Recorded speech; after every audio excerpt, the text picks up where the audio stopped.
Assalamualaikum warahmatullahi wabarakatuh. Belajar bersama Bu Asih. Kali ini kita belajar jurnal khusus. Ini merupakan materi ekonomi kelas 12 semester genap. Anak-anakku peserta didik kelas 12, setelah kita mempelajari karakteristik perusahaan dagang, maka kita akan lanjutkan dengan materi yang sebenarnya merupakan inti dari materi akuntansi perusahaan dagang, yaitu jurnal khusus. Kita sudah mengenal ya apa itu jurnal umum yang kemarin, yaitu jurnal yang digunakan untuk mencatat transaksi yang terjadi pada perusahaan. Sekarang ini adalah jurnal khusus. Dari berbagai sumber saya membuat definisinya seperti ini. Ada banyak ya, tapi kita bisa menyimpulkan sendiri ya. Satu, saya membuatnya jurnal khusus itu adalah jurnal untuk mencatat transaksi serupa atau sejenis yang sering terjadi. Berarti ada transaksi yang sama dan itu berulang-ulang terjadi pada perusahaan dagang. Ya, kita tahu di perusahaan dagang itu transaksi yang sering terjadi adalah pembelian, penjualan ya. Atau kita bisa pula membuat definisinya seperti ini. Jurnal yang dikelompokkan sesuai dengan jenis transaksinya. Transaksi yang sering terjadi pada perusahaan dagang itu kita lihat dari kegiatan utamanya. Apa saja kegiatan utamanya? Kegiatannya membeli dan menjual. Membeli apa? Membeli barang dagang dan barang-barang lain untuk kegiatan usaha. Menjual apa? Yang dijual adalah barang dagangnya. Membeli atau menjual bisa dilakukan secara tunai ataupun kredit ya. Kita lihat, misalkan kita melakukan pembelian, membeli secara tunai, maka untuk di jurnalnya akan terjadi seperti ini. Dibeli barang dagang secara tunai. Nah, yang boleh menggunakan kata pembelian hanya barang dagang ya. Ini berarti ada pembelian. Pembelian itu di sisi debit di jurnalnya. Kemudian karena secara tunai, maka kasnya berkurang di sebelah kredit. Bagaimana jika pembeliannya dilakukan secara kredit? Maka jika dilakukan secara kredit, tetap ada pembelian di sisi debit. Tapi karena belum dibayar, kita punya utang di sisi kredit. Jika menggunakan metode yang lain, misalkan metodenya metode perpetual. Kalau yang ini metodenya metode fisik, kita membeli barang dagang kita tulis sebagai pembelian. Tapi kalau metodenya kita menggunakan metode perpetual, ketika kita membeli kita langsung masukkan sebagai persediaan barang dagang, bertambah di sebelah debit. Secara tunai kasnya berkurang di sisi kredit. Kalau pembeliannya dilakukan secara kredit, tetap di sebelah sini sama persediaan barangnya bertambah di sisi debit. Kemudian karena belum bayar, maka ada utang dagangnya di sisi kredit. Ini untuk transaksi pembelian. Selanjutnya jika transaksinya kita menjual atau penjualan, maka jika penjualannya ini dilakukan secara tunai, maka kita akan mendapatkan kas. Kasnya bertambah. Kas yang bertambah di sisi debit. Kreditnya adalah penjualan. Ini untuk pencatatan dengan metode fisik ya. Kemudian jika penjualannya dilakukan secara kredit, kita belum mendapat uang atau mendapat kas, maka ditulislah piutang dagangnya di sisi debit dan penjualannya di sisi kredit. Tetapi jika kita menggunakan metode pencatatannya tidak menggunakan penjualan dan pembelian, kita harus masukkan langsung ke persediaan barang dagang. Jika penjualan dilakukan secara tunai, kita mendapatkan kas bertambah di sisi debit, persediaan barangnya berkurang. Persediaan barang berkurang di sisi kredit ya. Kemudian jika penjualannya ini dilakukan secara kredit menggunakan metode yang persediaan barang, maka kita belum mendapatkan uang. Maka ada piutang dagang di sisi debit dan persediaan barang dagangnya sama berkurang di sisi kredit. Kita akan bahas lebih jauh pada bagian berikutnya. Kemudian apa gunanya atau apa manfaatnya kita menggunakan jurnal khusus? Apa bedanya dengan kalau kita menggunakan jurnal umum? Kita lihat saja untuk manfaat dari jurnal khusus ya. Pertama, dengan menggunakan jurnal khusus memungkinkan pembagian pekerjaan atau spesialisasi. Jadi di dalam perusahaan ada pembagian tugas, ada yang di bagian pembelian, ada yang di bagian penjualan, ada yang di bagian kas ya, ada di bagian gudang dan lain-lain. Kemudian yang kedua, memudahkan ketika kita posting ke buku besar. Kita tidak perlu setiap hari, tapi cukup di akhir bulan kita melakukan posting. Di total berapa pembelian, berapa penjualan, baru masuk ke buku besar. Yang ketiga, manfaatnya adalah memungkinkan pengendalian internal yang lebih baik. Jadi lebih mudah melakukan pengawasan di dalam perusahaan yang dilakukan oleh atasan mungkin kepada akuntannya. Yang keempat, menghemat biaya. Semua pekerjaan apabila dilakukan dengan lebih sistematis, lebih sederhana, otomatis akan menghemat biaya. Ini sangat menguntungkan bagi perusahaan. Lalu jurnal khusus itu apa saja? Ya, ada beberapa jurnal khusus. Kita berdasarkan kegiatannya itu kita akhirnya menemukan ada 4 jenis jurnal khusus. Yang pertama, dari kegiatan membeli ada yang namanya jurnal pembelian. Nah, jurnal pembelian ini digunakan untuk apa saja? Untuk melakukan pembelian yang dilakukan secara kredit, ya pembelian barang dagang, perlengkapan, peralatan, dan lain-lain. Kemudian dari kegiatan menjual, yaitu yang dijual barang dagang, maka muncul yang namanya jurnal penjualan. Dari kegiatan menjual, membeli, membayar, atau menerima pembayaran, kita bisa menggunakan jurnal yang ketiga, yaitu jurnal penerimaan kas. Ya, kalau ini jurnal pembelian, jurnal beli, jurnal penjualan, jurnal jual, jurnal penerimaan kas, disebut juga jurnal kas masuk atau JKM. Dan berikutnya adalah dari kegiatan membeli secara tunai, membayar, itu ada yang namanya jurnal pengeluaran kas atau JKK, jurnal kas keluar. Ada 4 ya, jurnal beli, jurnal jual, jurnal kas masuk, jurnal kas keluar. Dan apabila ada transaksi yang tidak bisa dicatat ke dalam jurnal-jurnal tersebut, kita mencatatnya ke dalam jurnal umum. Mari kita coba pelajari atau pahami lebih detail ya. Yang pertama adalah jurnal pembelian. Kita biasa menyingkatnya dengan jurnal beli. Dari pengertiannya, jurnal pembelian itu adalah jurnal yang digunakan untuk mencatat pembelian barang dagang dan lain-lain secara kredit. Perhatikan, yang dibeli bisa barang dagang, bisa yang lainnya, bisa peralatan, kendaraan, mesin, gedung, tanah ya. Yang dilakukan secara kredit. Ini yang penting, secara kredit ya. Kalau secara tunai tidak akan masuk ke jurnal pembelian ya. Hanya pembelian yang secara kredit. Contoh ya, kita lihat membeli barang dagang secara kredit. Secara kredit maka di jurnal umum di jurnalnya akan terjadi seperti ini. Pembeliannya itu adanya di debit. Secara kredit berarti ada utang dagang di sebelah kredit. Contoh sederhana. Kemudian membeli perlengkapan secara kredit. Maka kita tidak boleh menuliskan pembelian karena yang dibeli bukan barang dagang, yang dibeli perlengkapan. Maka jurnal umumnya adalah perlengkapan. Perlengkapannya bertambah di sebelah debit. Karena secara kredit kita membelinya, maka ada utang dagang di sisi kredit. Bagaimana kalau kita beli peralatan? Sama dengan membeli perlengkapan. Jika dilakukan secara kredit, maka peralatannya bertambah di sisi debit dan ada utang dagang di sebelah kredit. Ini secara konsep yang bisa kita pahami. Bagaimana mencatatnya ke dalam jurnal khusus? Nanti kita lanjutkan ya. Selanjutnya, apa yang dimaksud dengan jurnal jual atau jurnal penjualan? Yaitu jurnal yang digunakan untuk mencatat penjualan barang dagang secara kredit. Perhatikan, penjualan barang dagang saja ya, yang dijual adalah barang dagang dan penjualannya secara kredit. Maka untuk yang biasa kita lakukan dengan metode fisik, bagaimana jurnal khususnya, apa yang di debit, apa yang di kredit?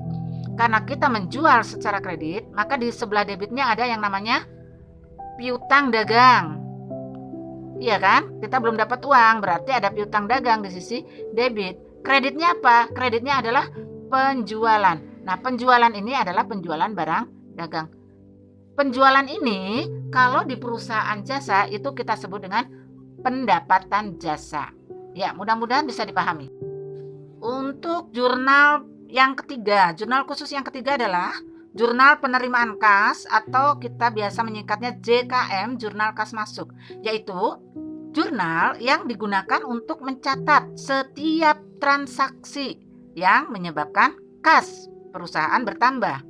Setiap transaksi apa saja asal menyebabkan kasnya bertambah, maka akan dimasukkan ke jurnal kas masuk atau jurnal penerimaan kas. Misalnya apa saja? Contoh, terjadi penjualan secara tunai, maka kasnya bertambah. Ini ciri khasnya adalah kasnya pasti ada di debit, ya. Kas bertambah di debit. Penjualannya secara tunai, maka ada penjualan di sisi kredit. Kemudian contoh lain, menerima pelunasan piutang. Apa yang di debit? Jelas, kas bertambah ada di debit. Pelunasan piutang berarti piutang yang harus ditagih kepada pelanggan berkurang, piutang berkurang. Piutang adalah aset. Nah, kita sebut piutang dagang. Adanya di kredit, ya. Ciri khasnya di sini nih, kasnya bertambah di debit. Selanjutnya, contoh menerima pinjaman, misalkan dari bank, ya, menerima pinjaman dari bank. Maka ada kas bertambah di debit. Oke? Nah, apa yang dikredit? Utang. Utang apa? Utang bank. Utang bank tuh bertambah. Kalau utang bertambah di kredit. Nih, ciri khasnya kita tahu ya. Untuk jurnal penerimaan kas atau JKM, ciri khasnya adalah kas selalu ada di debit. Kita lanjutkan ke jurnal khusus yang keempat atau terakhir, JKK, jurnal kas keluar atau jurnal pengeluaran kas.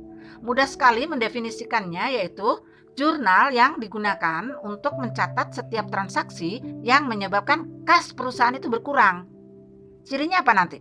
Iya, nanti kasnya bakal ada di sebelah kredit. Contoh, membeli barang dagang tunai. Kalau kita mencatat persediaan secara fisik, metode fisik, maka yang dibeli barang dagang kita pakai istilah pembelian. Pembeliannya bertambah di sisi debit. Dibelinya secara tunai pasti kasnya berkurang. Kas berkurang adanya di kredit. Oke, ini ya, perhatikan. Selanjutnya, membeli peralatan toko tunai. Apa yang dibeli?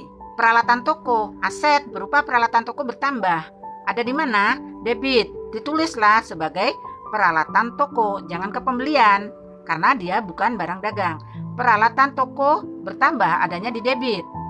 Dibelinya secara tunai berarti kasnya berkurang adanya di kredit. Ini ya cirinya ya. Contoh lain, membayar beban gaji berarti beban gaji, semua beban pasti ada di debit. Diingat ya. Nah, karena dibayarnya menggunakan kas, kasnya berkurang, kasnya di kredit. Nah, ini harus balance, ciri utama kasnya di kredit. Oke. Contoh berikutnya, melunasi utang bank. Karena dilunasi utangnya berkurang. Utang yang bertambah di kredit, utang berkurang di debit, berarti ada utang bank ya di sisi debit. Membayar kepada bank menggunakan kas, kasnya berkurang, adanya di kredit. Nah, itulah jurnal pengeluaran kas ya. Nah, selanjutnya ada yang namanya jurnal umum. Jurnal umum dalam pembahasan jurnal khusus adalah, kita lihat, jurnal yang digunakan untuk mencatat setiap transaksi yang tidak dapat dicatat dalam jurnal khusus. Kita sudah membahas tadi jurnal khususnya ada jurnal pembelian, jurnal penjualan, jurnal penerimaan kas, dan jurnal pengeluaran kas. Yang tidak bisa masuk ke keempat jurnal tersebut kita masukkan ke dalam jurnal umum. Seperti apa bentuknya, jurnal pembelian, penjualan, dan lain-lain, maka kita lihat contohnya ya. Ini kolom-kolomnya. Coba kita buat agak jauh supaya lebih kelihatan sepenuhnya. Nah, seperti biasa kita sebutkan nama perusahaannya, nama laporannya yaitu jurnal pembelian. Jangan lupa periodenya. Apa saja yang akan kita masukkan ke dalam kolom-kolomnya? Yang pertama, secara umum kita lihat ada tanggal. Keterangan, tanggal adalah tanggal transaksi. Keterangan ini adalah nama toko atau nama perusahaan tempat kita membeli. Kemudian syarat pembayaran, tuliskan syarat pembayarannya sesuai yang ada di faktur. Refnya kosongin saja. Nah, di sini ada sisi debit dan sisi kredit. Pada jurnal pembelian, sisi debitnya Nah, kalau yang dibeli barang dagangan, tuliskan di kolom pembelian. Kalau yang dibelinya perlengkapan, di kolom perlengkapan. Selain pembelian dan perlengkapan, misalnya peralatan atau lain-lain, masukkan ke dalam serba-serbi karena mungkin jarang untuk terjadi, ya. Refnya kosongin, tuliskan ini nama yang dibelinya. Kalau perlengkapan ya perlengkapan gitu ya. Kemudian jumlahnya berapa. Atau boleh juga kalau misalkan serba-serbi, di sini tuliskan nama tokonya di mana kita membeli. Nah, di sini keterangannya. Kalau diberi peralatan di sini jumlahnya berapa. Karena ini adalah jurnal pembelian, sisi kreditnya hanya satu, yaitu apa? Iya, hanya satu, yaitu utang dagang saja. Baik, kita lanjutkan ke bentuk jurnal penjualan. Ini adalah bentuk yang paling sederhana dari semua jurnal khusus ya, karena kita tidak terlalu ribet menyiapkan kolom-kolomnya. Seperti biasa, nama perusahaan, nama laporannya jurnal penjualan, periodenya kapan kita tulis. Ada tanggal, tuliskan tanggal transaksinya, nomor fakturnya nomor berapa, kemudian keterangannya, kita menjualnya kepada siapa, refnya kosongin dulu, karena ref ini gunanya adalah untuk kita nanti posting. Tuliskan syarat pembayaran sesuai dengan yang ada pada faktur. Nah, sisi debit, sisi kredit sama, hanya satu yang didebit dan satu yang dikredit. Yang didebitnya adalah piutang dagang, yang dikreditnya adalah penjualan. Mudah sekali, kita tidak perlu memikirkan kalau di jurnal khusus itu karena kolom-kolomnya sudah disiapkan. Kita hanya memikirkan apa yang akan kita isikan pada kolom-kolom tersebut. Jurnal khusus berikutnya adalah jurnal penerimaan kas atau JKM, jurnal kas masuk seperti ini. Debit, kredit, isinya apa saja dan nanti kita harus balance, kita siapkan kolom-kolomnya. Apa saja yang harus disiapkan? Tanggal, untuk tanggal transaksi, keterangan untuk nama perusahaan, toko atau pihak dari mana kita menerima kasnya. Kemudian debitnya isinya begini, kas bertambah di debit. Kalau kita memberikan potongan penjualan, maka potongan penjualan adanya di debit. Sifat potongan penjualan ini sama dengan retur penjualan ya, adanya di debit. Ini adalah pasangan dari penjualan. Penjualan itu sendiri harus dikredit, sehingga potongan retur dia harus di debit. Kita tidak perlu memikirkan debit kreditnya, tapi kita tinggal mengisi yang ada di kolom. Sebelah kreditnya itu berarti dari mana sumbernya kita memperoleh kas ini. Ini adanya di kredit ya. Piutang dagang berkurang di kredit. Memperoleh penjualan adanya di kredit. Nah, serba-serbi nanti ada hal-hal lain yang menyebabkan ada penerimaan kas dari sini ya. Oke, kita lanjutkan ke jurnal khusus berikutnya. Jurnal khusus yang terakhir adalah jurnal pengeluaran kas atau jurnal kas keluar atau biasa kita sebut dengan JKK ya. Untuk debit, kredit, namanya jurnal harus balance, tapi apa saja yang ada di debit, apa yang ada di kredit kita perhatikan ya. Untuk kolom tanggal, isikan tanggal transaksi, kemudian keterangan itu nama perusahaan atau toko, referensi kosongi dulu. Nah, jurnal pengeluaran kas sebelah debitnya adalah kolom pertama pembelian. Jika kita melakukan pembelian barang dagang, pembelian di debit secara tunai, kasnya di kredit ya. Kalau kita membayar utang dagang, maka utang dagang kita berkurang ya, adanya di debit, kasnya di kredit. Jika kita melunasi dan mendapatkan potongan, maka ada potongan pembeliannya di kredit. Demikian pula selain pembelian utang dagang, mungkin ada kita mengeluarkan kas yang selain dua ini. Misalnya beban-beban. Nah, di sini beban gaji, beban listrik, tuliskan jumlahnya. Di sini keterangannya sama beban. Nah, terakhir nanti sebagaimana jurnal khusus yang lain, ini total yang ada di debit harus sama dengan total yang ada di kredit. Kita jumlahkan. Ya. Itu jurnal khusus.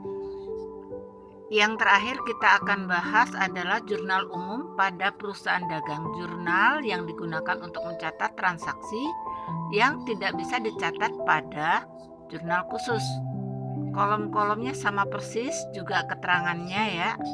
Ada tanggal, kita isi tanggal, keterangan, kemudian referensinya, debit, kredit. Kita langsung ke contoh saja ya. Ambil contoh sederhana pada Desember 2020, kita beri tanggalnya tanggal 30. Oke. Pada tanggal 30 itu kita menerima pengembalian barang yang telah terjual, berarti ada retur penjualan. Kalau ada retur penjualan, tulis di debit ya. Nah, Ketika ada retur penjualan berarti piutang berkurang, piutang aset berkurang di sisi kredit. Kita tuliskan di sisi kredit angkanya. Ya, seperti ini. Selanjutnya sama modelnya untuk contoh kalau terjadi retur pembelian ya. Baiklah, kita contohkan tanggal 30 juga. Retur pembelian jangan dicatat di debit ya, tapi nanti kita catatnya di sebelah kredit. Nah, retur pembelian ini kebalikan dari pembelian yang ada di debit. Sifatnya sama, potongan pembelian juga harus di kredit. Karena ada retur pembelian berarti utang dagang kita berkurang. Nah, seperti ini kita catat di sisi debit. Sebelah kreditnya retur pembelian.